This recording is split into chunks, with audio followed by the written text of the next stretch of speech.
Thank you so much to your responses for my Cleveland Srixon XXIO change. I'm going to go through my bag. Let's hit some. We'll do a gap test together, shall we? See if there's any holes. Basically, I have one more club left in my bag. I've only got 13 clubs in there. And I've got a few options. I've dropped my 50 degree at the minute, which is what I normally game.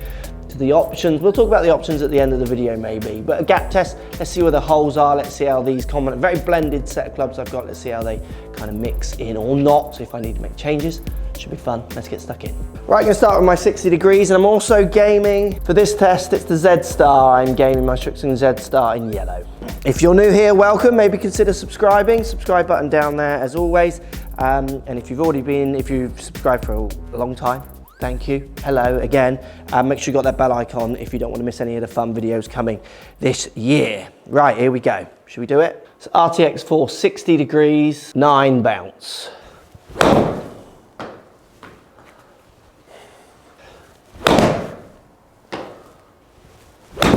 All right, let's swap that up now to the 56. 10 bounce, RTX 4 still.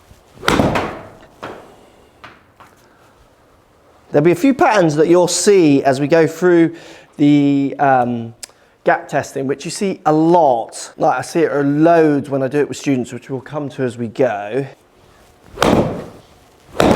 The other thing that's really interesting with gap testing for me, unless I'm getting those in-between numbers, which again we'll talk about maybe as we go on if there is gaps, I don't need to hit many shots. I know when I've hit one, how I want to hit one. So I think, all right, I want to know how far that one goes, and then can I get one or two near it on my ideas when I'm gap testing. You know, you don't need to be there hitting 20 shots with each club unless you are struggling to find that strike. Z forged in the pitching wedge now. So this is where I should start to see a gap. I imagine more of a 20-yard gap almost, which I'm going to have to work out if I can fill, or I will have to just get the gap wedge. This is what this is all about for me, really. So Z forged still in the 9, and now I'm expecting to see a pretty natural progression between this up to around 6 and 5 iron, where I'm going to just need to see what happens there as I change through the different models.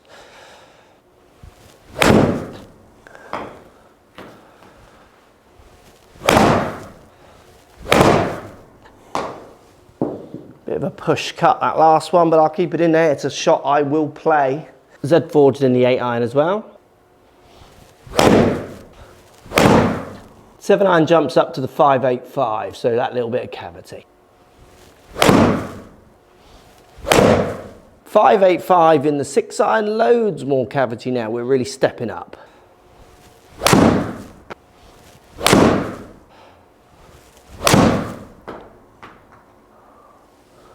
Slightly ropey strike on that last one, but it's still done okay. Shall we do the big jump to the 5 iron in a turbo HB launcher? So definitely to get that acoustic change now. Really interested to see if I actually need a 5 or a 6 in this. Loft wise, I need a 5. Oh, I've turned that one. So that's the roll and bulge maybe taking effect a little bit. Hit that nice. I'm going to hit one more with this because I don't like that toey turny one. Basically feels with this club, and we'll look at all the distances in a second, like I'm going to get 2 rinky dinks. Rather than have to manufacture the rinky dink so much, I'm going to get a weaker one in this 5 iron and then a more powerful one in the 22 in my head, in theory. Be interesting to see the peak heights, and definitely this is like my rinky dink. It's much easier to draw. As always, working out my patterns with the clubs is as much as a gap testing as, you know, finding out the distances, peak heights, those kind of things. I want to know what patterns of shots I'm hitting with each loft. My rinky dink, as a general rule, is a little bit of a drawy club. I would always step to that club with little fades. That one I know I can turn it left. I've got to learn those patterns if I want to play the best golf. Right, hybrid 22. So definitely a slightly stronger rinky. My old rinky dinks was 23, for anyone who doesn't know. Sounds and feels great, that does. That's my low spinny, more bomber one, I think. Yeah, it looks like it's out there more. I'm looking forward to seeing that batch, because there were floaty ones and that one going forward more. 19 degree now. This is obviously, both of these are, two hybrids are in the Srixon hybrids. And I feel there might be a little bit of a bunch up here, which is where another club might come into my bag. That gonna stay out there? Yeah, so you can see the pattern that as I go further down, the spread becomes more. This is where I would maybe hit a few more shots, and that's what you see when you do gap testing. So with amateurs, is that when you get the loft coming down, I need more goes to get a repeatable number, which really plays into that strokes gained ideas. You're not doing many retakes with wedges, but you get up to the 200-yard point and they're like, oh, I just want it another. That was a miss it, just want it another. So I'm gonna hit 4 with the 19. Just gonna try and keep that one a little straighter, which I've done, a little bit of fade, but it's much more on target. Right, into the freewood. Turbo launcher from the ground freewood. Let's see how this blends in.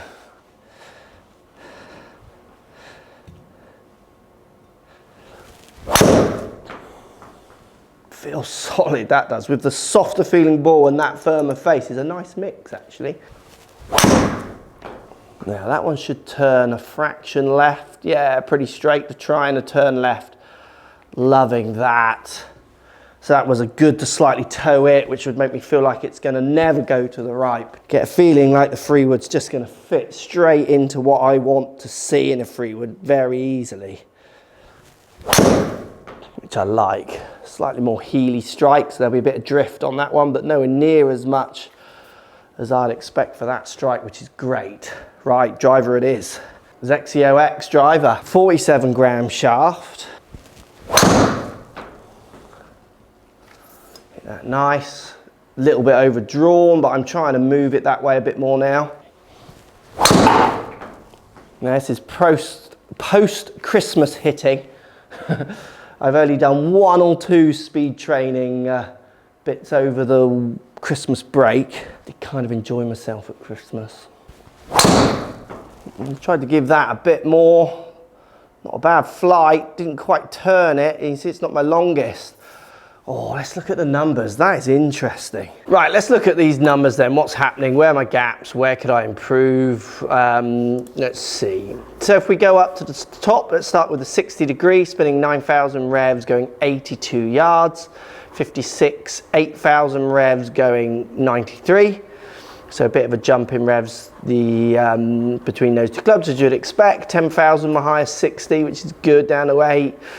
And instead in the 8,000s with the 56, maybe do some more testing with that. I could test against the old ball. Maybe post the comments down below if you want to see that tested against, say, Pro V.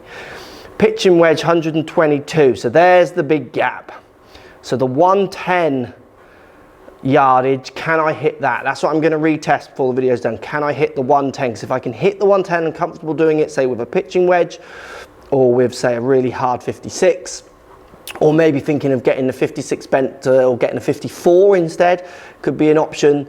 Then I get winning that club back, which we'll talk about in other places. But that's why my 50 degrees sat in there. So there's still a reason why the 50 can come back in.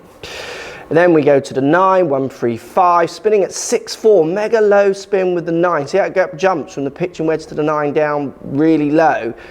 But I mean, I might retest. We'll hit a few more. It'd be interesting because if I then go to the 8 iron, it goes 153, so a bit of a jump up. But I mean, I've got a 3,000 spinner in there, and to be honest with you, I'm struggling to see how that's real. The two 5,000s to 6,000s make more sense. I don't know if that is a little bit of a glitch with the equipment or even the launch monitor. So I might hit a few more 8s as well to see where that spin sits, because that's, look how much it's jumped down, which makes no sense.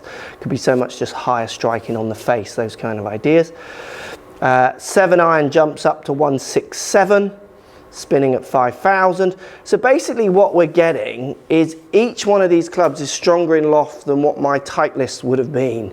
And then 6 iron is 181, so 178's one up to 183. So that's basically what my old power 6 would have been. Again, loft, spinning at 4.5, so really it's a 5 iron, so it's 500 less than 5,000, so that spins in place.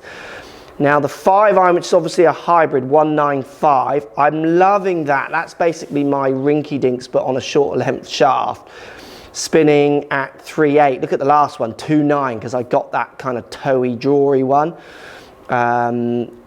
But then still out there at 4,000. I mean, it's averaging 3.4, and it's basically a 4-iron. Then the 22, so my stronger rinky dinks, if you like, now 200, going up to 208. So I'm liking the 195 to 199 average, but with a 208 in there. So those two are bunching a little bit, but I like the fact that I won't have to kind of manipulate my rinky so much. My 5-iron and my hybrid 22 kind of are almost the same club, just the top end and bottom end of that one club. And then the 19 degrees is 211, not bad. Fraction short, might try and get that to 18 degrees, but I could try. I got one out there at 214, which is basically kind of 220 was my max with my power hybrid, so it fits in there, spinning at 3.6. So 3-wood and driver, unfortunately I've bunched in here, so let me just disable a few of these because these are my driver. Didn't swap it over on the old capture. Yeah, so 230, 242, 232 with the 3-wood, averaging 235. That's exactly where my 3-wood sits and where I want it to sit from the deck, liking that. And again, I like the shape feel of those. And then if we go to the driver, let's see what that is doing. So deselect the last 3, which is actually my driver. Here we go. 267 average, longest one 274.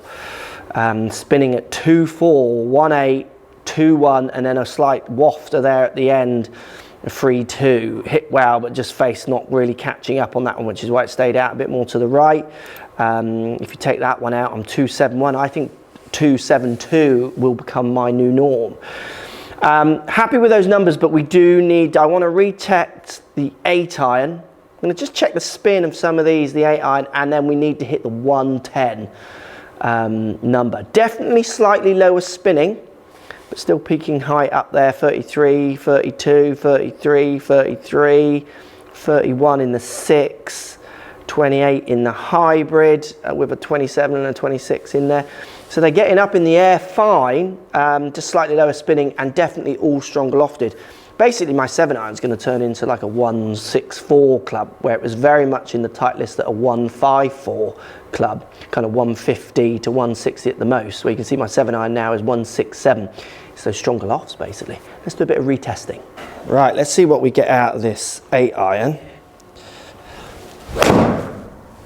Yeah, so look, backspin 5.7 now. So basically this is a 7-iron in my old clubs, would spin at around 6.2, 6.5, maybe 7,000 off the ground indoors, could be 6.5 to 6,000, which we're getting much closer to, because obviously that spin number is going to react to the loft that you're hitting. These are stronger lofted. My T100s, I had them weakened, where these are slightly stronger. So same clubs, or I'm just going to be able to hit an 8-iron where I used to hit a 7-iron to get the 7-iron results, which is fun when playing against the guys, because I reckon I'll be catching up with Dan for iron play numbers. I wonder if that's a lower spinning off the mat, higher strike that felt. Let's see. Yeah, look, there it is. That's an indoor off the mat strike, 3,000 revs. It's going to struggle to ever get that outdoors. That's hitting up here from the springy mat. Mats are basically a little bit like semi-rough. It's a flyer. So if we look at those 8-iron numbers now, basically I've just called this iron. It's spinning at 5.2 with that flyer ball out in there. So you take that out, 5.6. So basically around 6,000 I want it spinning. And that, so I could get these slightly weaker, or I could just accept the slightly longer distances. Look, 151, 152, a couple of miss hits at the end there. They kind of fit in. It's quite interesting from the initial test. The 8-iron was spinning at 4.8 because of that one in there again. It's being able to understand what your data is doing. 5.6 when you take out that, compared to 5.6 again with the 8-iron, which is basically my 7-iron loft. 110 yards now, because 110 yards is where my gap is now in that bottom end if I want to do something in the top end. So I'm going to try with a wedge to kick me off. So what I was doing a lot with my T100 set is I was actually hitting soft 9s instead of my wedge quite a lot, because my wedge was fine, it fitted in. There was a slight gap between my wedge to my 9, like a fraction, but it wasn't there. I just didn't like whacking a wedge really hard. I liked hitting soft 9s. I actually found that made me hit my 9 quite on a lot of occasions, and I made a lot of birdies off that. So let's see if it works with this wedge, but remember, it's stronger. This is more like my 9 a little bit. Hitting target, what am I doing for distance? Oh, I hit the line, that literally pitched the line.